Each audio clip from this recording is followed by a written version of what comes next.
Oh, wait. We have to talk about the Olympics. I'm sorry, I forgot about this. There's like 7 things that happened at the Olympics. We have to talk about them all. Listen, I feel like because of the crazy changing nature of media, people aren't talking about the Olympics as much. It's harder to watch. NBC's got it on lockdown. You can't see it on social media. In fact, wait, NBC is locking down the Olympic stuff so much that the NHL has to recreate the clips in Paint because they're not allowed to post the real ones.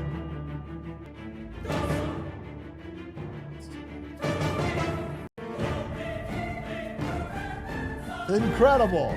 And as funny as that is, it's part of the reason that I feel like people aren't talking about the Olympics as much, even though there's been some cool stories this year.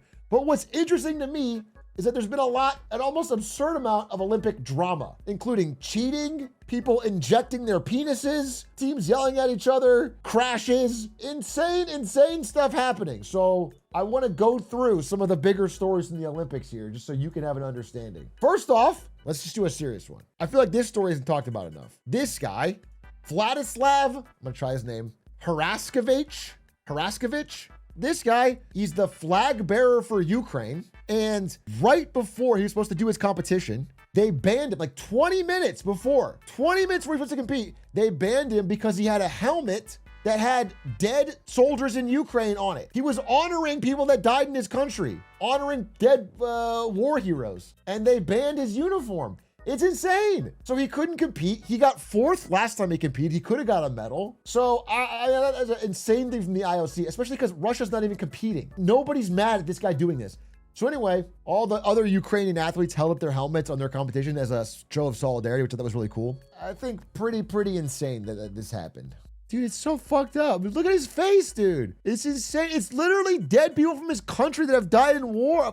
It's so wild that you tell this guy you can't compete. Dead athletes who got drafted. Yeah, what is sport for? You're not gonna fucking allow a guy to do that. So that was the first thing. Second thing, there was this. Listen, I don't know. I can't judge figure skating. You have to watch this for yourself. But there was a real credible claim that there was some trickery afoot with the figure skating judging, because 5 out of 9 judges all voted that the Americans, Madison Chalk and Evan Bates, had the better routine. And then the French judges gave the French competitors such an incredibly high score that their average won and they got the medal. It felt very biased. It felt very blatant. Now, again, I can't judge it. Apparently they both had good routines, but on the whole, and I would be okay, let it slide if it wasn't for the fact that they just had Exhibition 33 win every game. Do you know what I'm saying?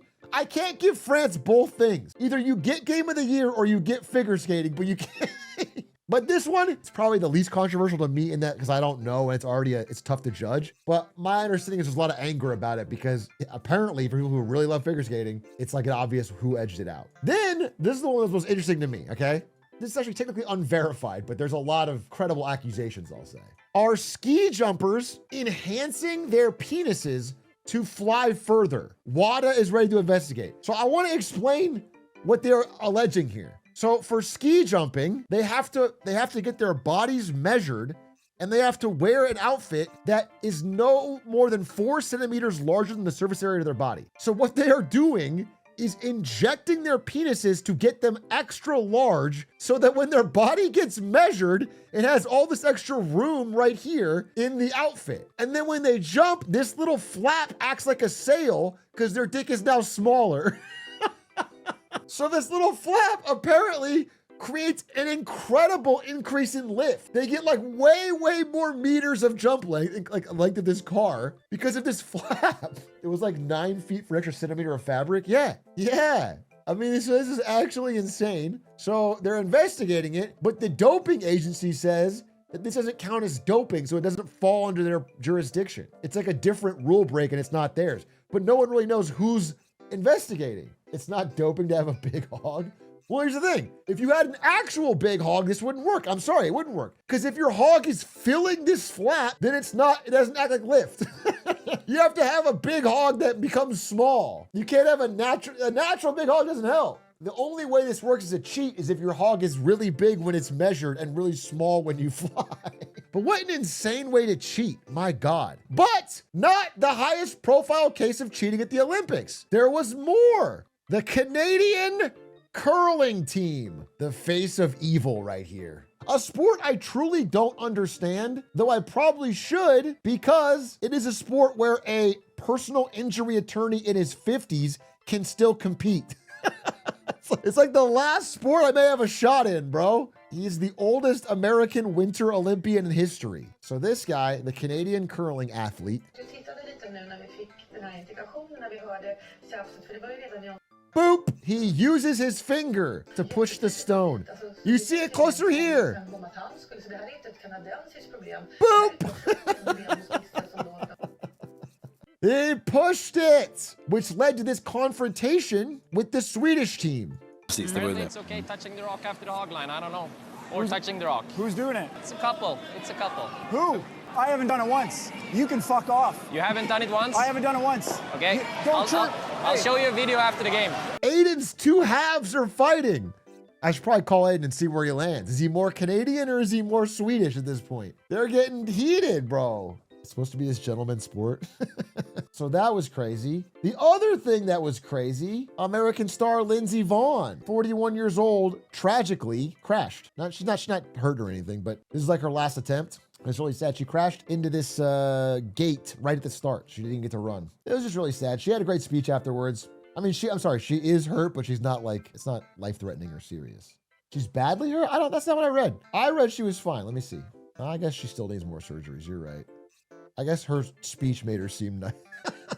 Her Instagram post was like, I dared to dream and I feel, it didn't end the way I hoped, but I have no regrets. She's, I guess, kind of downplaying it in this post because apparently it is pretty bad. Sometimes our hearts are broken, sometimes we don't achieve our dreams, but there's also the beauty of life we can try. I tried, I dreamt, I jumped. If you take anything away from my journey, it's that you all have the courage to dare greatly. Life is too short and take chances on yourself because the only failure in life is not trying. I believe in you as you believed in me. Like 2 million likes on that. People are saying the torn ACL thing. That one I at least do know about. She specifically said this crash had nothing to do with her torn ACL, that she was healed and she was ready to go. I'll take her word for it over this. You always take her side. In the constant arguments between my chat and Lindsay Vonn, I always side with Lindsay Vonn, and you've got it up to here. Okay, forget about that then, all right? That one's sad. Let's talk about something good, okay? People got married. Breezy Johnson here got proposed after she finished her race. Forget. Okay, so you got a gold medal, you got a fiance, top of the world? Oh, yeah. I mean, there's nothing better than, doing well and having somebody to share it with. And the only other person that had a relationship-related thing was the Norwegian bronze medalist who, instead of proposing, got bronze and then during the interview confessed to an affair. Og så det en jeg ville dele det her med, som kanskje ikke ser på I dag. For et halvt år siden så møtte jeg mitt livs kjærlighet. Verdens vakreste, fineste person. Og for 3 måneder siden så gjorde jeg min største tabbe og var utro mot henne. Og jeg vet ikke hva jeg vil frem til å si det her nå, men... What does the interviewer say to that? It's not Olympic related at all. It's 3 months ago. What are you doing? How is that? It's just crazy at your bronze medal interview. How does one say, sir, this is a Wendy's in Norwegian? Oh my God, wait, there's context. 2 months ago, that guy's teammate was found dead in his hotel room in Italy. The other Norwegian teammate who won gold dedicated his medal to their dead teammate in his interview. So when this guy opened his interview by saying, thank you to my team, my parents, and there's one person who's not watching this, everyone thought he was gonna honor his dead teammate. But instead he launched into a teary-eyed monologue about how he cheated on his girlfriend 3 months ago and only told her last week. Oh my fucking God. Oh, I will say this. So I saw a lot of stuff about the Canadian curling thing. But the funniest thing I saw was the guy like, I'm a Canadian, I don't give a shit about curling. The only thing that matters is hockey. And they did this. What weighs more in Canada? 1 gold medal for hockey, all the other gold medals combined. So it's literally all down to hockey, where I will say, according to Polymarket, they are currently the favorite. 52%, US 34. No one else really close. Sweden and Finland way down there. And Canada has gone 2-0 in the group stage. Seeming like we're set up for a showdown here. So it should be interesting. Play by the rules, Canada. We don't want any of this. That looks like it's over the line. Wait, does it count when it touches the line? Because that's cheating, bro. Look at where the thing is. Look at that. Looks like cheating, bro. That feels like a no boop zone. He broke the rules, but the refs didn't enforce it. No wonder the Swedish guy was so mad. Oh, last thing I saw. All right, so there's this guy. I think this is the Canadian team. And I was like, damn, that guy looks like Agent 47. He's also on the Georgia team. Look at this shit, dude. He's switching costumes like Agent 47. He's outfit swapping. By the way, these are real photos. This is not like digitally edited or whatever. This is a real double photo of the same guy. It's crazy. I guess the last thing is that maybe it's due to the price of gold or whatever, but apparently the Olympic medals are like shoddy as hell. They're like breaking all the time.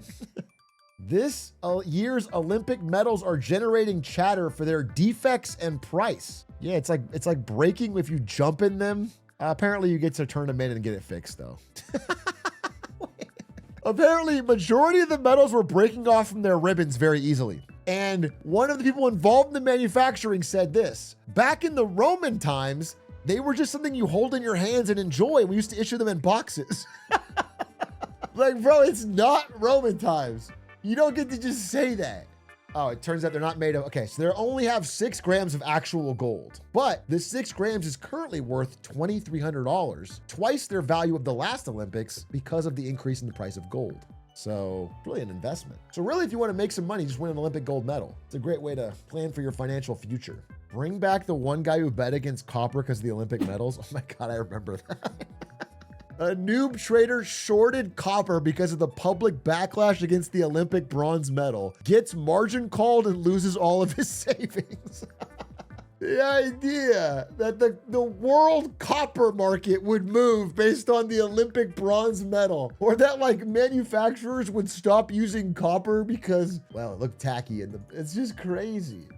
The winter, okay, here's the problem with this. This could be true or it could be not, but this tweet, I'm not kidding, was probably like on an auto, it was like scheduled.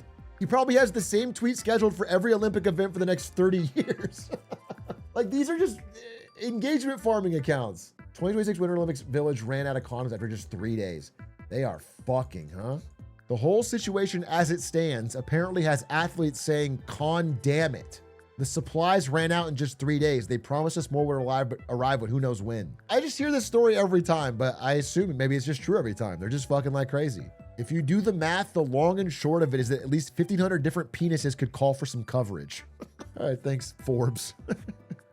If each Olympian penis were using condoms at the same rate, that would mean each penis would have used 6.67 condoms, 6.7 baby, in just 3 days to bring out the shortage. What if it's like a thing where, okay, imagine the situation. You're an Olympian, right? And you're walking up to the condom bucket. Okay? You see a Chad Olympian grab a whole bunch of condoms out of the bucket and walk away. You are gonna wanna act, you're not gonna grab just one. You're gonna feel, you know what I'm saying? You're gonna feel like a loser. So you're gonna grab a bunch of extras to be like, oh yeah, I'm going crazy. You're gonna stuff your pockets and walk away. So I bet like everybody's grabbing more condoms than each other to look cooler. It's a performance. One, please. I want one, please. I'm gonna find my soulmate. That's what I would say.